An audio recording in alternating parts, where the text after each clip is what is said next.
Netroots Nation, please welcome Governor Jay Inslee. Governor, it's such a pleasure. It's like a good day today, huh? Yes, thank you for being here. Where would you like Yes. to Right there.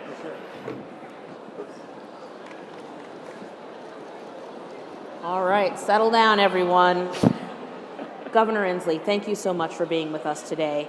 You recently penned an op-ed in the New York Times with Governors Kate Brown of Oregon and Gavin Newsom of California on the importance of fighting the Trump administration's ongoing efforts to discourage immigrant communities from participating in the census. What was the genesis of that joint statement, and why is this so important? The genesis of that statement is that we need to make Donald Trump a blip in history so America can continue its march to liberty and freedom. That's generally the genesis of it. Look, I have made a multi-year career so far standing up against the heinous abuses of this administration. This is just the most recent. I'm proud that when the president announced his Muslim ban, it took me 3 nanoseconds to be the first governor of the United States to stand up against his Muslim ban and sue him now successfully 22 times to stop his abuses of the United States Constitution. We know there is no question that this latest effort to depress participation in democracy, which is his census question, was a very ill-disguised attempt to do it. It was so poorly camouflaged that even this Supreme Court caught him with his hand in the cookie jar. And I'm glad that we are going to prevail on this ultimately. I'm glad that we are going to go on and to win comprehensive immigration reform ultimately. And one of the ways we're going to do this is to get rid of the filibuster so we can start to make progressive advances in the United States Senate. And I say that, by the way, I want to thank Senator Warren. It's funny, Senator Warren is the only senator who has joined my call to end the filibuster. We need to end the filibuster so that we can protect the dreamers. These are some of the most ambitious people in my state. I'm proud to have been one of the first governors to get them educational benefits, and I'll look forward when we get rid of the filibuster so progressive policies can again move forward in the United States Senate. Thank you. Governor, the gig economy like Uber and Lyft is changing the face of the American workforce, leading to new potential ways of exploiting the working class. The Republican Senate and the Supreme Court remain hostile to organized labor. Armand Danilevsky wants to know, the decline of labor unions is considered by most economic scholars to be a major factor in increasing income inequality. What, if anything, would you do to revitalize American labor unions? I was pretty shocked that at the first Democratic debate, there was only one candidate who talked about the primacy and the importance of the union movement in the United States. And here's what I fundamentally believe. The people who gave us the weekend, which are the union members, need to give Americans a raise again by restoring the power of collective bargaining to the United States of America. And I fundamentally believe that. I think, and I hope we'll talk about my clean energy and climate crisis issues at some point this afternoon. But as we build a new clean energy economy in the United States, we must rebuild the union movement so that these new millions of jobs in clean energy are union jobs, so we can finally get a pay raise for the half of Americans who are producing more every single hour and day. They ought to be able to be benefiting by their productivity increases, not just the millionaire class. And when I am President of the United States, we will have a new suite of collective bargaining laws so we can regain the primacy of unions in the United States of America. That's what we're going to do. Thank you. It's time for a local question from Amanda.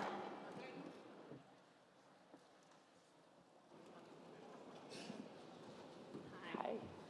My name's Amanda Troutman. I'm with Planned Parenthood of Southeastern Pennsylvania. States have enacted an unprecedented number of medically unnecessary abortion restrictions to limit or ban abortion access this year. For example, many women must receive state-directed counseling designed to discourage them from having abortions. Some states require individuals to wait 24 to 72 hours before they can obtain an abortion.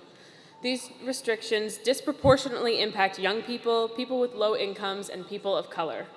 What would you do as president to ensure that people are able to access abortion services without these barriers? A lot, and I'll tell you what that is. There's kind of a story. I'm running for president. I hope you've heard about that. And the reason is that I believe my state, under my governorship, has been a template for progressive success that we need to use across the United States. And when you think about the progressive values that we all hold dear here in this hall, we have basically advanced most all of them in the state of Washington, this being a prime one.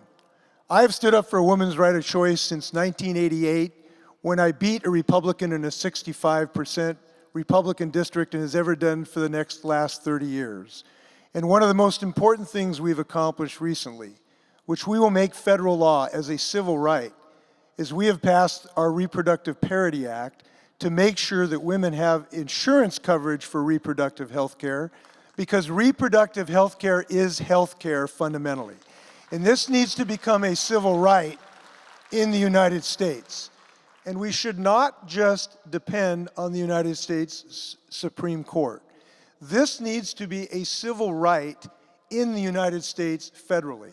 It should not be a matter of what zip code you are in about whether or not you have this liberty right. And by the way, this is an issue of freedom. This is a freedom issue. We need to have women's freedom across the United States and do what we've done in the state of Washington. Now, I want to come back to this issue, but to do this, we need to get rid of the filibusters so we do not allow Mitch McConnell to block reproductive parity protection in the United States Senate.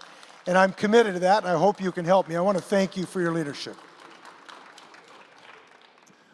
We are going to get to climate to answer your question, but we have a couple other questions first, if that's okay.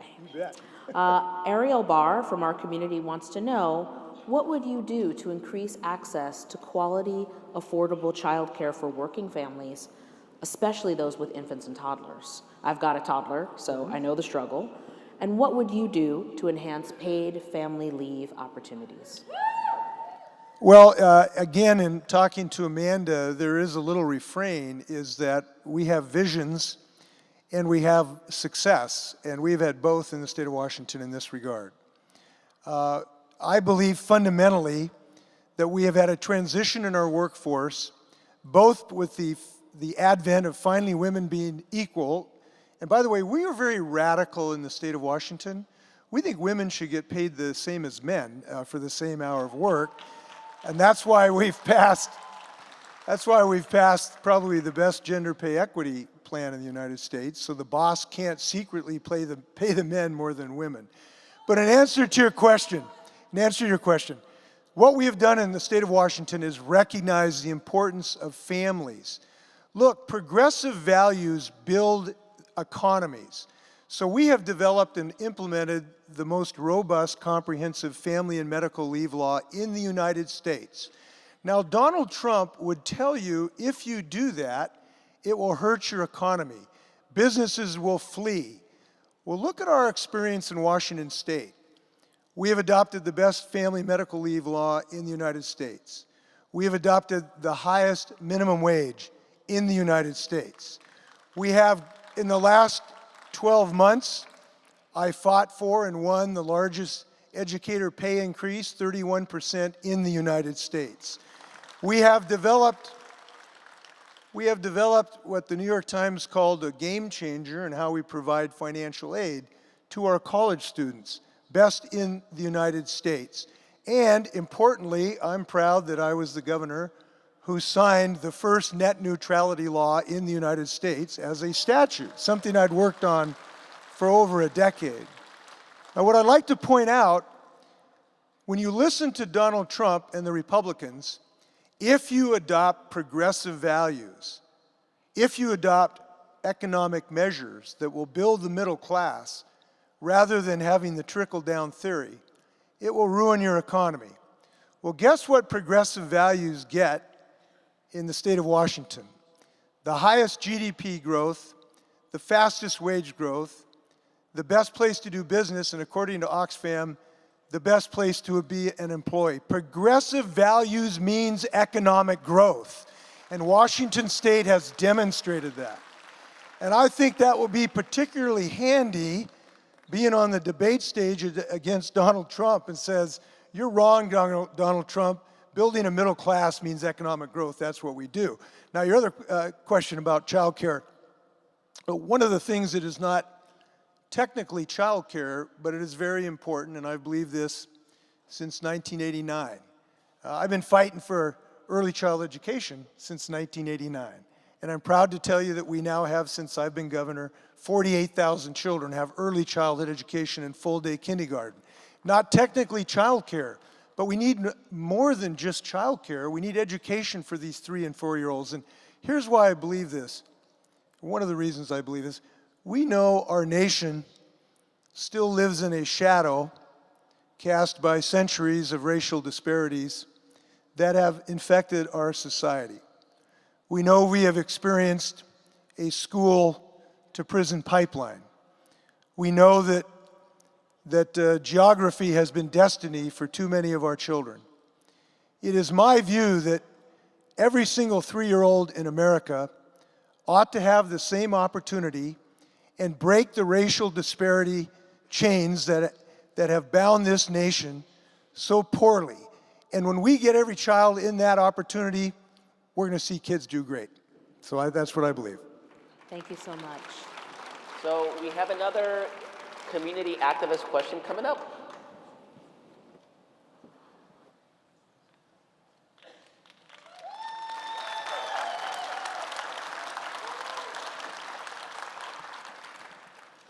Governor Inslee, my name is Herman Parodi, and I'm with Philly Adapt.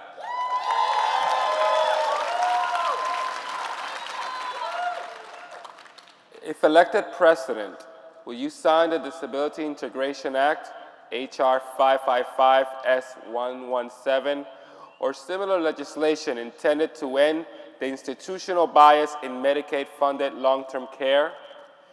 And what will you do to protect and expand the Affordable Care Act and its pre-existing condition coverage so that millions of Americans have access to quality health care and long-term services and supports in their home and community?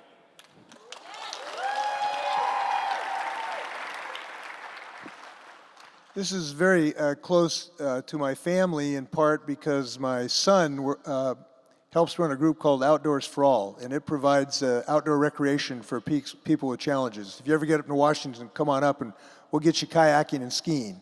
I think you'll enjoy it. But to do that, we've got to have the right laws. So we've got a law that will protect people with disabilities in this regard. So yes to your first question.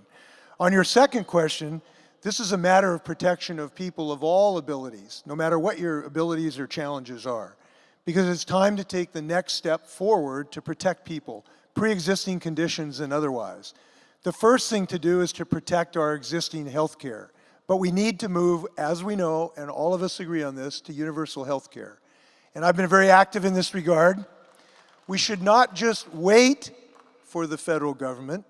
We have taken the position in Washington that we need to lead the United States, and Washington State is leading Washington, D.C. I'm proud to tell you that I've signed the first public option bill in the United States history so that we can have people have a state-sanctioned health care program. And that includes protection for pre-existing conditions big time. Now, it's not just health care. We haven't stopped there. We know that employment is a big deal for people with disabilities. People with disabilities have suffered unemployment way too high. And I can tell you that we have been very dedicated in my administration to get people of all abilities to get employment. Come on up. I'll get you to go kayaking and a job with the state of Washington. Thanks a lot. Thank you, Governor.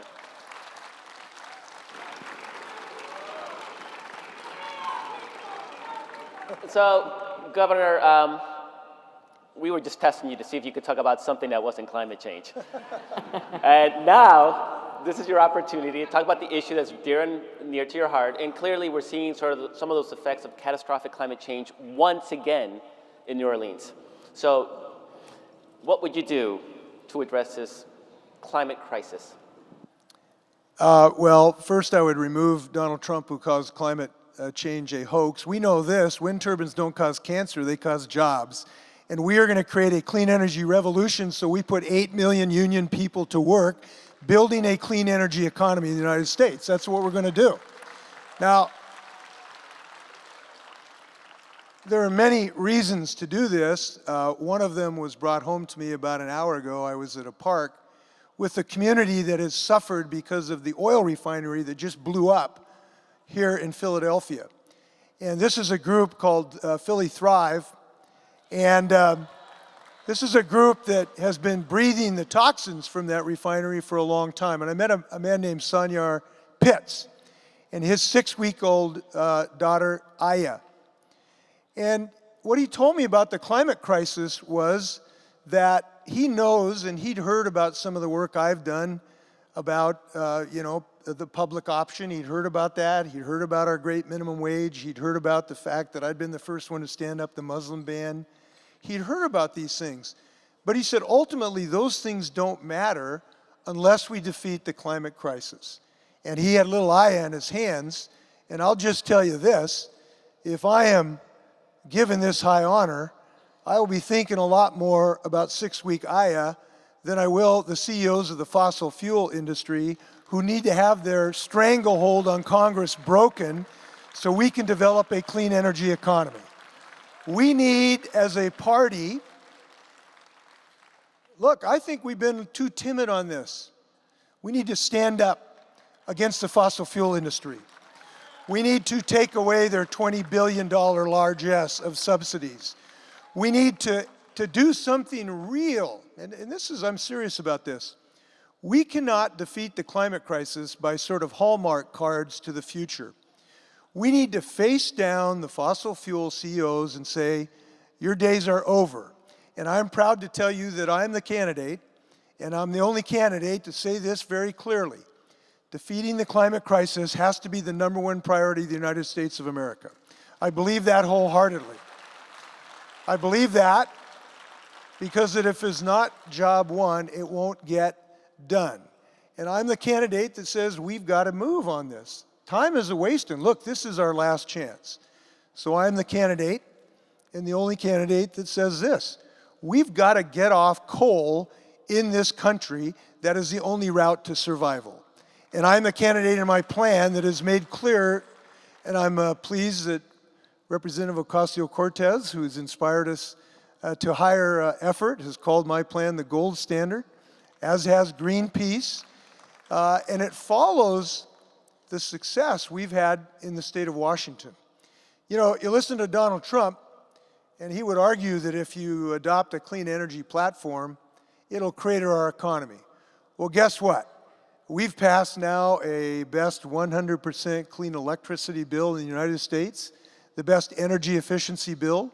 We have 50,000 people driving electric cars. We have now created a $6 billion wind industry in the state of Washington. As a result, we have the best economy in the United States. And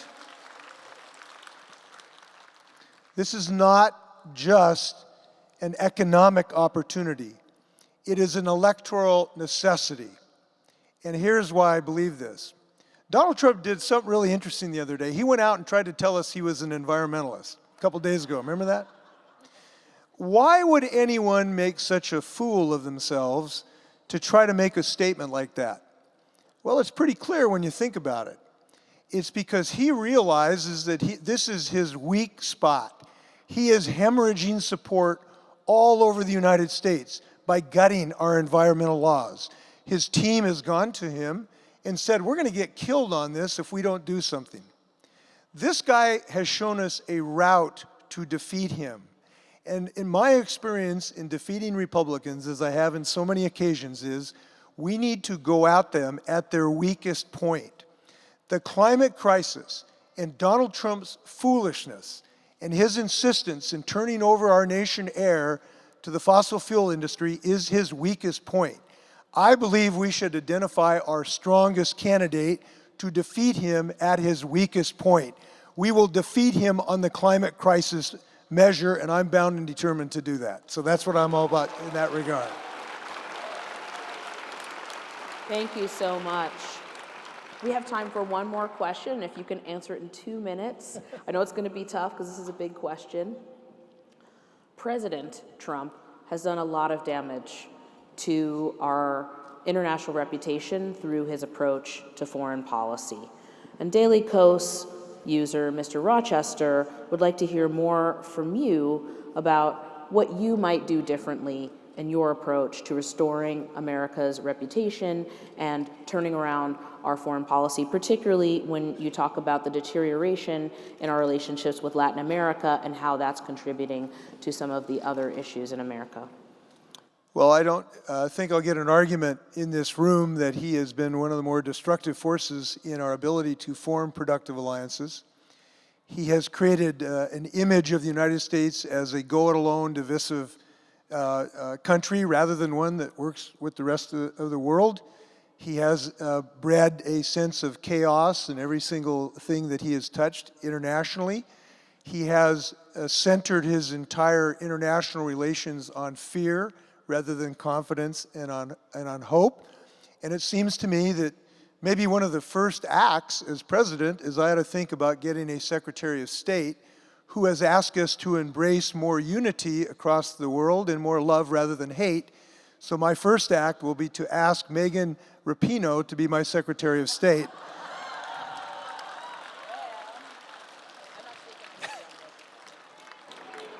I haven't asked her yet, so this could be a surprise to her. Well played. Well played. I actually believe this because I think what she has said that has inspired us so much is such an antithesis of the president's foreign policies. And generally speaking, we know several things. We are stronger when we are in an alliance than when we go it alone. America has led the world and joined others in successful alliances. We won World War II because we had a successful alliance. Donald Trump would have ticked off England and Australia and Canada in the middle of World War II. That's the nature of his tradition. And the reason for this is deeply embedded in his insecurity. He fundamentally believes that for him to win, somebody else has to lose. And that has infected our foreign policy.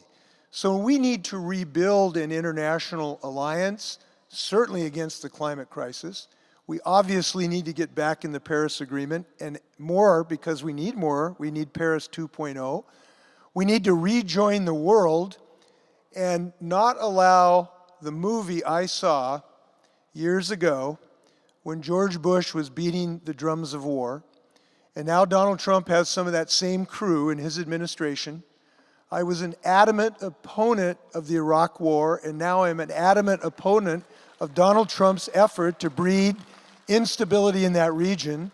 We need to reinstitute the perfectly good agreement we had with Iran, prevent them from becoming a nuclear power, and avoid another unnecessary war in the Mideast. That's what I believe.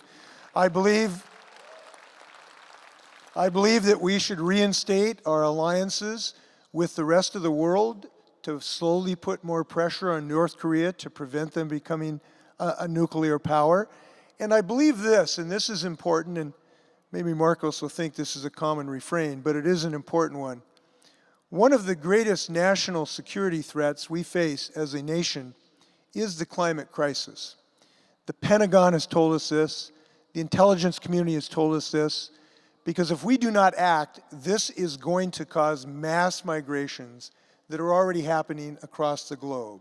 We know that starvation due to the drought in North Africa had destabilized nations and led partly to some of the political instability and warfare. We know that we have climate refugees on our border today. So I believe one of the most important national security alliances we have to forge is with the rest of the world, to lead the rest of the world, and I believe it is America's destiny to lead the rest of the world in a clean energy, economic revolution, to lead the rest of the world to defeat the climate crisis. To do that, we need a new president. I would be honored for your consideration. Early to bed, early to rise, work like hell and organize. Let's go elect new president. Thanks a lot.